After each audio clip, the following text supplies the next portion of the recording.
Too Naked to Hide, a podcast by Nina J. Kors. Chapter 7. Midday. The shadow of heart and the silence of life. Well, I am afraid. I am afraid you have been thinking about us. I am afraid you don't want me anymore. And I am afraid I scared you. But I also need to see you. I so need to. Scared? Why? No need to be. I'm thinking about us in the long term. Will you stop thinking that I am afraid of you? I am a big boy. And afraid of what? Of your silk skin? No, afraid of me seeking, wanting, never getting enough and wanting more, wanting you again and more, and to be so distant from your ideal woman. You're right, it's too long for TXT, but I run out of breath and I always need confirmations with you. You're in my life. No skin is like yours, your lips are silk, and sooner or later I'll kiss them again and feel the grace only they possess. He got in his mother's car. One of the front headlights wasn't working. It had manual roll-down windows and no air conditioning. The radio was missing too. It was white, drab, and in a bad repairs. White, drab, and in bad repairs, just like my life, he thought. The day's heap of shit kept piling up. He inserted the key in the ignition lock and started the car. He drove out of the garage and into the traffic of the city. At the first red light, he grabbed the passenger seat's window handle and rolled it all the way down. Then he did the same with his. The air flapped inside the car and covered the noise of the engine and the traffic in the street. There was a series of questions he didn't have an answer to. How long had Giovanna been seeing another man? And who could it be? Must be the painter. The loser she went out with to have a pizza right after she had made him pack up and leave. Painter my ass. Whitewasher was more like it. The prick who called her one Sunday afternoon for no reason at all when he had picked up the phone while Giovanna was in the bathroom with Mattia, because on Sundays they had lunch together for the kids, and she, the slimy hypocrite, had even changed his name on her cell phone, as if he were the king of Dumbasses and couldn't figure it all out. And what did his father-in-law want now? Why this hurried appointment in Monselice? No answer to that either.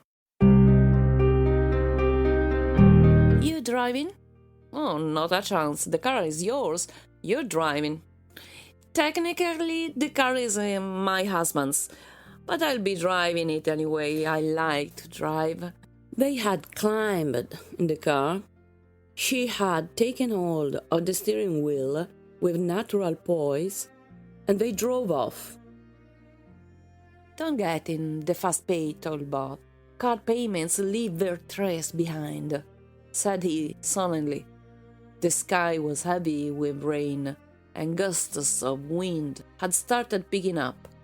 He wasn't going to be able to take her to the beach and show her the sea. No worries, Minnie. I don't have the telepass.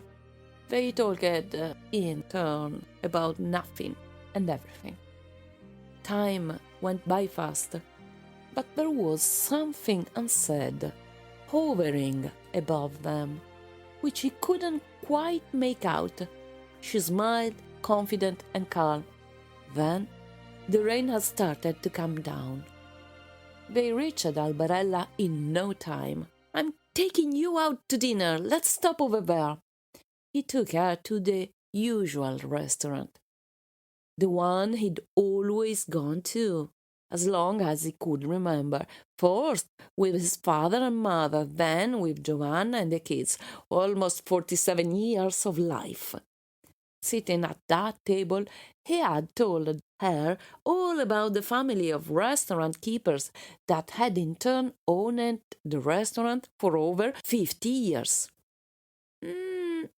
Let me get this straight," she said, taking a sip of white wine. "You took me to a place where you always take Giovanna?" He faltered. He realized the mistake he had made. God, I'm diabolic in persisting in my errors. Jacopo, they'll be wondering who the hell I am. Outside, the rain trickled like a wet curtain. The wind fluttered the leaves of a plant against the window pane.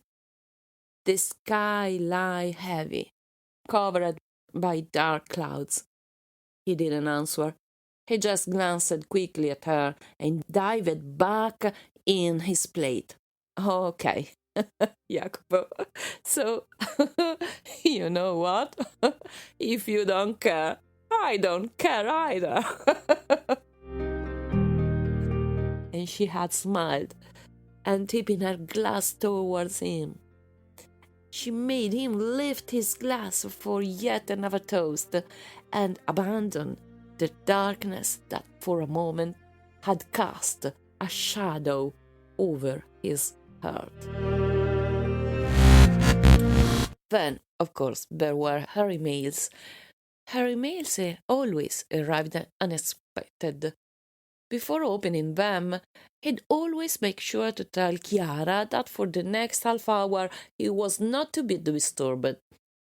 Her emails were long letters that started from distant thoughts, had taken their first steps in text messages, had evolved in instant messaging conversations, and drifted away in her poems.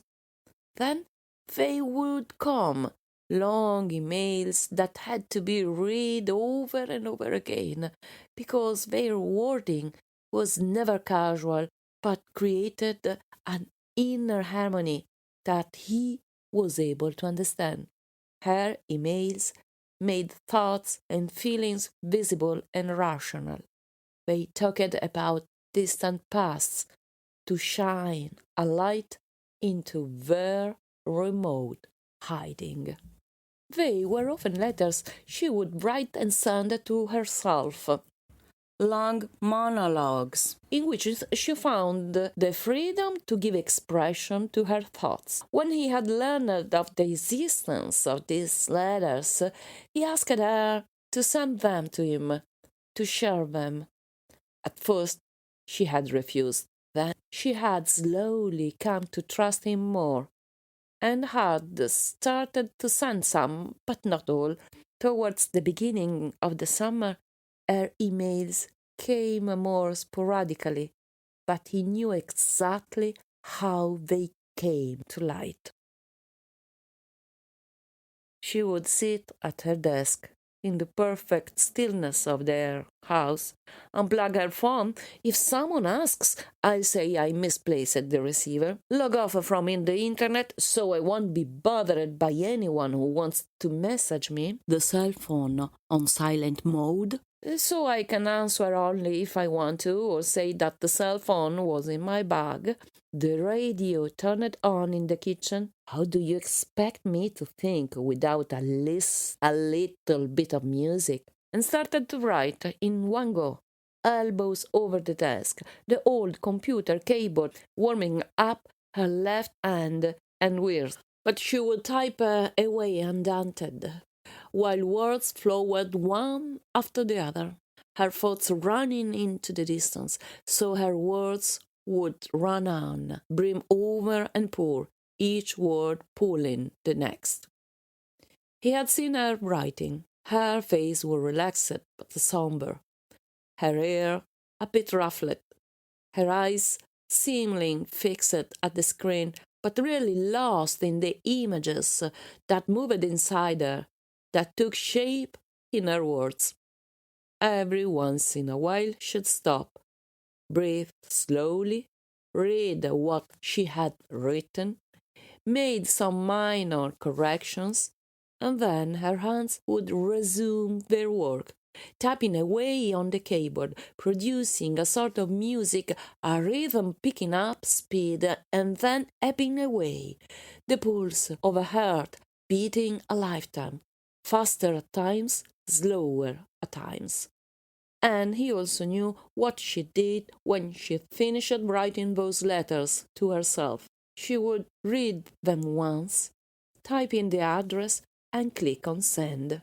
She had told him how, on many occasions, taken by a sudden afterthought about having typed Jacopo's address, she had tried in vain to block the send order, to stop that rush of words from reaching him, as she suddenly realized to have dared too much, to have written things she shouldn't have, to have exposed too much of herself. When this happened, he could tell from their instant messaging conversations.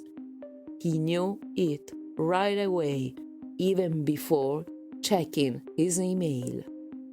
Her emails, unfurling flags pointing at him.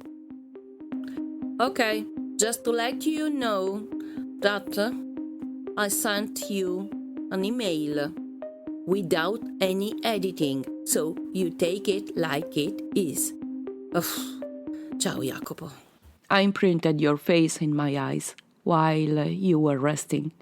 You have tiny wrinkles around your eyes, imperceptible dimples that smile when you sleep. They run from the corner of your eye and extend unexpectedly like a ray of light towards your temples. They are maiden wrinkles, running one after the other and calling me, and your lips move while you sleep. The muscles of your face slowly mellow, they dilate, release, and your lips become soft and supple. They open just slightly and give in to being caressed, opposing no resistance, delicate as a child's lips. I have the shape of your face impressed in my lips, kissing your eyebrows, following their quick bend, kissing the small rise between them, running across your cheeks, kissing the corners of your mouth, following the path of your forehead, and at last kiss your eyes, delicately, that they may not wake up or see, but keep living like this, seeing only my beautiful things. I filled me with joy to watch over you while you rested, as I caressed your back and thought, in the silence of your sleep, of all the wonderful things you have taught me, which I will put in a list one day if you want. And I caressed your shoulders, with your arms spread open on the bed, still, surrounding, left defenseless, too, like me. And I kissed your hands, their soft, white skin, where I hide my face, because I know I am protected in them, and I am safe there, and I am repeating myself, they will never hurt me. Yes, that's how it was, just like she wrote. But he had not slept that day. He had only closed his eyes and had thought of the worth of moments like this. They are worth a lifetime, he had answered himself. He had stretched out his body and released his muscles. He could smell the fine scent of her and feel the soft touch of her hands. He had let himself be encircled, surrounded, filled. The house was immersed in silence. Only every now and again, Jacopo could hear her breathing. The world had stopped, and every thought had been erased. While she delicately covered him with her kisses, caressing his face, following with her hands the roots of his back muscles, just like she would write a few days later, he breathed quietly, and at last surrendered in her hands.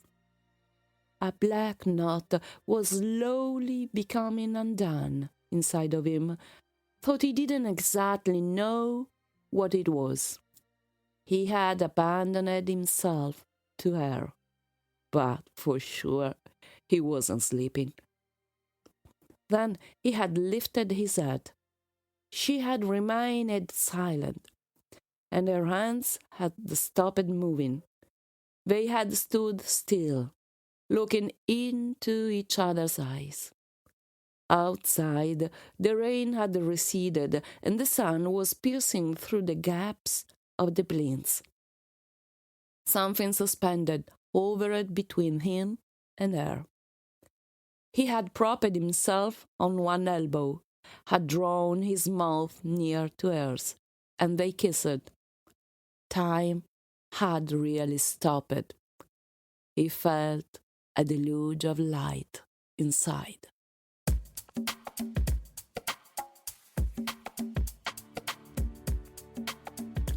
Naked, I want you to be, and I naked too.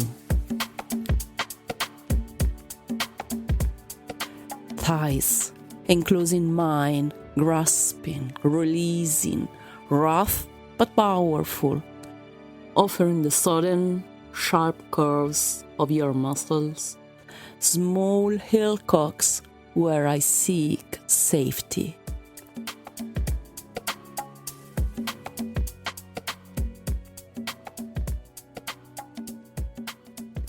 My back bends, curving forward to take you in, heaving.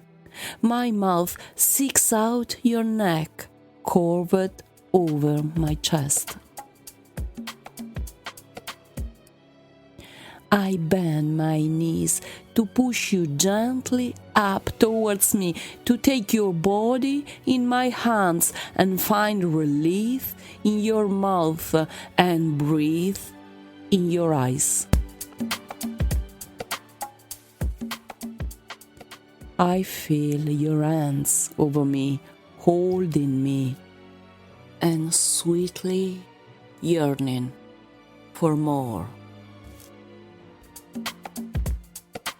I feel them trailing down, marking boundaries, tracing invisible path, guided by the thickness of the desire, and maybe by the wine too, no doubt. I search for those hands, gentle hands that caress me, and I startle thinking how terrible hands can be if they wish to be, but not yours. Your body lays over mine, rising, supple, scented, clean, golden. It rests and rises, seeking for me in the darkness of my thighs. It grasps my rounded ass. It leads me, then gives in to my lead, and the movement turns into breath, silent, deep, a breath taking the whole world in. Strong arms surround my back. Your head looks up, listening, careful listening. Again, I stand in wonder at the light of your eyes, the warmth of my skin, the lightness of you lying over me like an ancient warrior.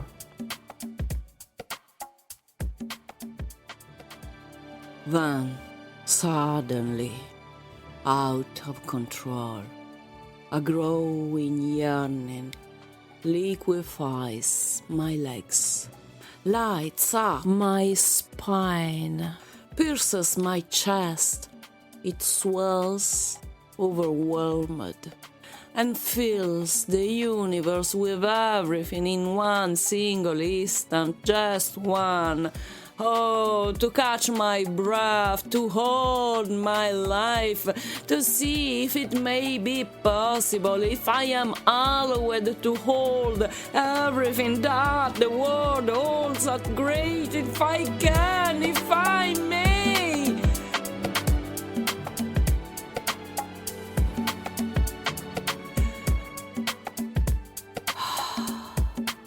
I look at you, your eyes are closed. And then, only then, I can, I may, I give in. With no fear, I give in. I can too. I arch my back and shake. My whole being shakes, and I hold you close, blissful. Then I hide in the small of your arm.